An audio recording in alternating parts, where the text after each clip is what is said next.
You. Thank you very much, Anne, and thank you for everyone from being here. Minister Silver, really appreciate you attending today as well. So, this image that you're seeing is our project area. We're at 6.2 million ounces. Notice the topography, nice rolling topography, no big lakes, no big rivers, but there is a pretty fabulous power line that's going right through the middle of that photograph. It's actually a 138 kilovolt line constructed in January of 2021 that's only energized to half its capacity of 69. There's a main highway that's year-round maintained through there, and the road that you see in the foreground is actually the year-round maintained road to Victoria Gold, the mine just down the road. That's fabulous infrastructure, even better infrastructure than Victoria Gold had when they built their mine out there. And, it's partly what makes this project exciting is that it's also notice there's lots of roads. There's lots of disturbance in this area already pre-existing. So that's really helpful when you start to move into permitting, which I'll talk a little bit about during our presentation. We're located right on the property boundary with Hecla, formerly Alexco, who constructed the high-grade Keno mine there. It was actually almost a year ago that they acquired that. Victoria Gold down the road, and many of you may have seen Victoria's press releases today too, actually. One was some from the Raven deposit with some nice high-grade results, 3 gram, 7 gram, 20 gram intercepts, as well as they just purchased Brewery Creek and Gold Dome, which I'll show you where that is when we get a little later on. So exciting things. I think we're going to see a lot of activity in what is this new belt in the Yukon. And I want to highlight, it is a belt. This is where new discoveries are going to be made. Snowline's certainly bringing lots of attention and appreciate the great work that they're doing out there to the east. We've got Sitka to the west, and Victoria Gold and Banyan here in the center part of the belt. We have over 300 square kilometers in this district. We've really focused on about 5% of the main Ormac property, which has 173 square kilometers. And it wasn't until this year that we even stepped out to do some regional exploration to the south on Ormac and also over on our Nitra property, which I'll show you a little bit later. Really exciting that we put out our 6.2 million ounce resource with that power line discovery. The deposit of Powerline was actually a brand new discovery in 2019. It wasn't something that somebody had found before. This was a deposit from 2019 to 2023. We've now got almost 3.9 million ounces in Powerline. There you can see the deposit. It's not truncated at depth. We just drilled to 200 meters. We know that the mineralization continues at depth, but that's the likely depth of an economic pit. The 3 deposits, Powerline and Oryx Hill, and since this resource, we have drilled another 25,000 meters connecting Powerline and Oryx Hill, as well as expanding Oryx Hill to the east. We know that this mineralization is open on all of the deposits, so lots of growth potential here for Ormac, but at 6.2 million ounces, we're certainly in that range of a Tier 1 asset. You'll see some more of where we drilled later on in the presentation. So here we are, great resource, the scale that it takes to be significant. Our team really has a track record of value creation. We've got very supportive shareholders, and we're going into 2024 with over $9 million in the bank. We've got the location, roads, power, communication, 4 bars on the cell phone, and even fiber optic cable out to Victoria Gold. Not very many projects start with that. There's a very clear permitting pathway in the Yukon, and we have a huge benefit of a tremendous amount of available background information, which I'll talk about a little later on, as well as one self-governing First Nation in this area, which works collaboratively with both Victoria Gold and Hecla with existing agreements. And that's a real benefit and something that the Yukon should be very proud of. We're a year-round project. Many exploration projects are seasonal when you have to fly in, when you benefit from the roads that we have. We've drilled till December 20th before and picked it up again in February. So that's a huge advantage, not only for us as an exploration team, but as this project moves forward, you can move this project very well, very quickly. And we're funded for 2024 for both the extensive program as well as the metallurgical work and have some money left over to go into 2025. There's just another picture of that belt. If you drew a circle around us, we'd have 18 million ounces in gold equivalent resources already. And that doesn't include the snow lines and the new discoveries that Sitka's making and that Victoria Gold announced this morning. So Lots of investment by majors, and corporates are starting to take a look at the Yukon. I think it's a very exciting time to be working in the Yukon. Our team also has a great wealth of experience. We just added Kai to our team. He's an expert in permitting, First Nations relations, also another Yukoner. I've spent a good part of my career living and working in the Yukon, so have those long-term ties. He's going to really help us move forward as we move into the next phase, having great connections. And he's worked on the environmental baseline of many projects in the Yukon. He's seen many projects through studies, and certainly will be a great right hand for me as we move forward. James gets the credit for being the geologist that put together the model for the discovery of Powerline. Without his work digging into the database, we wouldn't have drilled there in 2019. Got a great board. Mark Blythe, Steve Burleton, and David Reed bring a wealth and diversity of experience, coupled with some advisors, Jason Neal and Brad Thrall. And Brad Thrall was formerly with Alexco right beside us. He's a metallurgist. That's an important part of our next phase of de-risking this project. He's also worked with Kai pretty closely, so bringing a team together that works well together.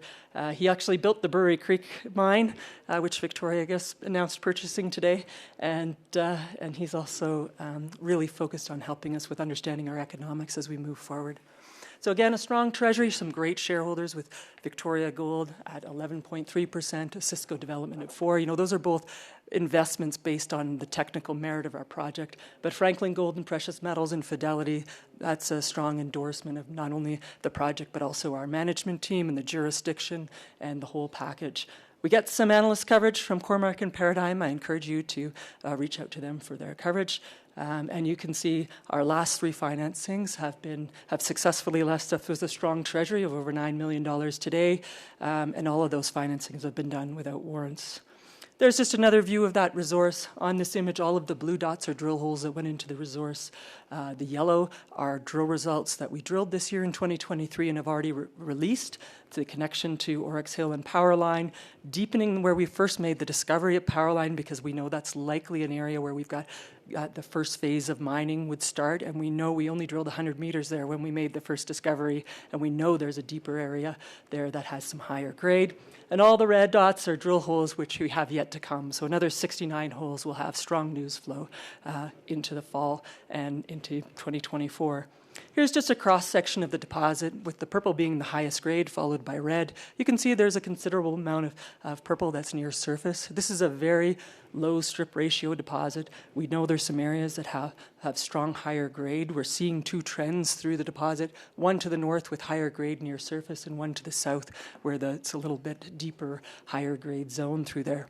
And in fact, we picked a cutoff grade for our resource that was similar to Victoria Gold, gave us 6 million ounces at 0.61, a look-alike to their 0.63 life of mine grade.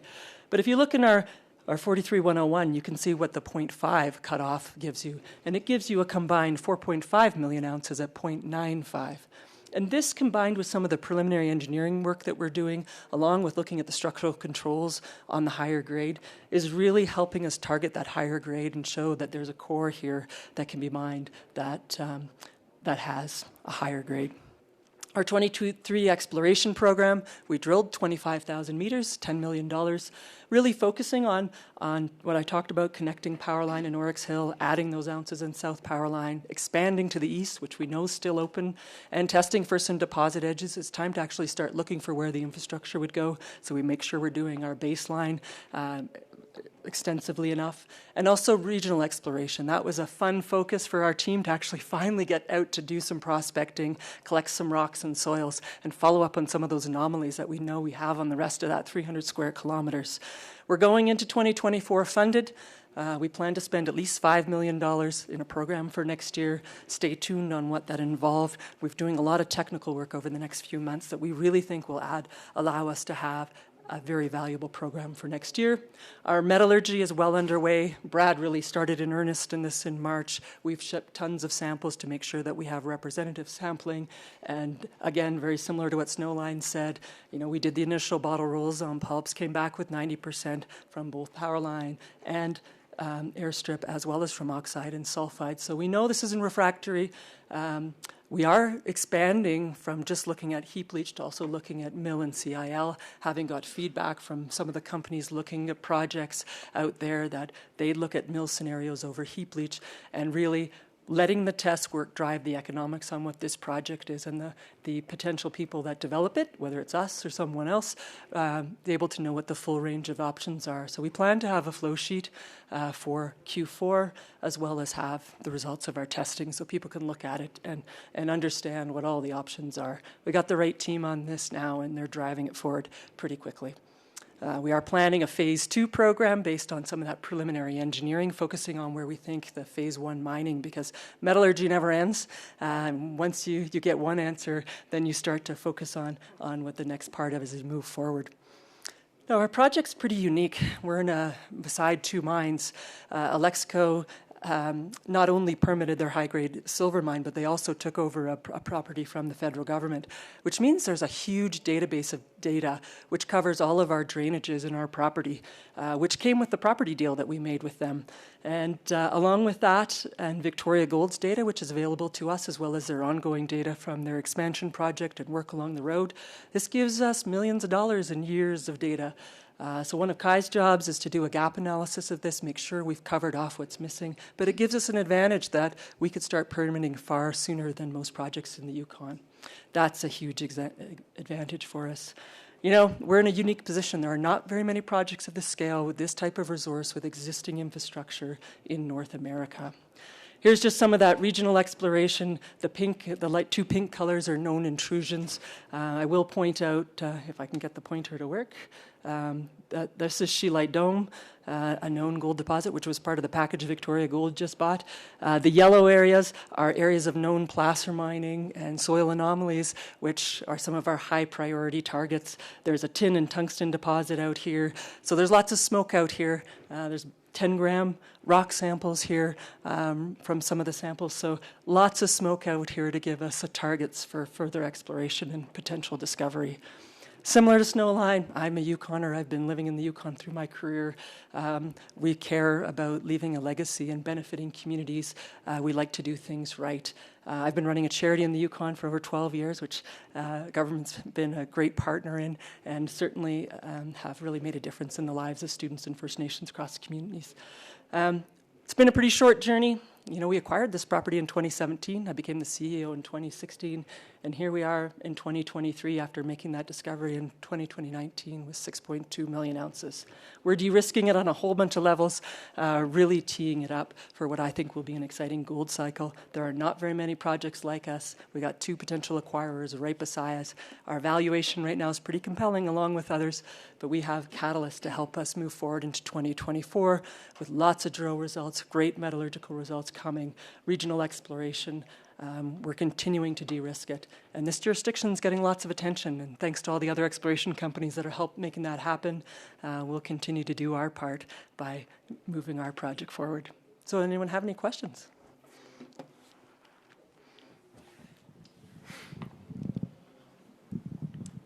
Maybe 2 quick ones, Tara. Maybe you could, the philosophy behind the metallurgy, is it really preliminary? You mentioned robust. How extensive is it? And then the second one, you do have some depth potential and markers telling you there's an intrusion down there. Yeah. I know it's probably not your focus, but maybe could you comment on that as well? Well, so I'll start with the second question first, just because it's, that's kind of exciting. We actually had thought about drilling a couple test holes looking for the intrusion before the forest fires came, and we decided, let's just shut down our drilling, and then starting back up drilling for a couple holes is not necessarily the best idea. We're using all of the information we have. We've actually got some technical experts out on site who are looking at the high temperature minerals, kind of mapping the isograds to find where the heat flow directions are, along with looking at the graphite crystallinity. That's giving us some target, and that combined with LiDAR and a few other things and what we're seeing where the high grade is and structural analysis. Yeah, we're looking at vectoring in that. But I always say, yeah, that's nice, but we got 6.2 million ounces right on surface, so don't get distracted by us finding our intrusion because this is a great project. In terms of the metallurgy program, you know, when we started, we did pretty small amount of sampling. When Brad came on, we shipped tons of samples, really making sure that it's representative, you know, east to west samples across all 3 deposits, north to south, from surface to depth, from low grade to high grade, looking to see and understand the variability, establishing, you know, the 3 different mineralization styles we have. Before you do any test work, you can't do composites without understanding why there's variability and where it is. So that work was first, and then moving on to the more detailed test work. So we think we've got a good program that's going to give some real answers about the 3 different deposits as well as ORMAC overall. So stay tuned for that. I'm sorry I'm out of time to tell you more. Thanks very much, Tara.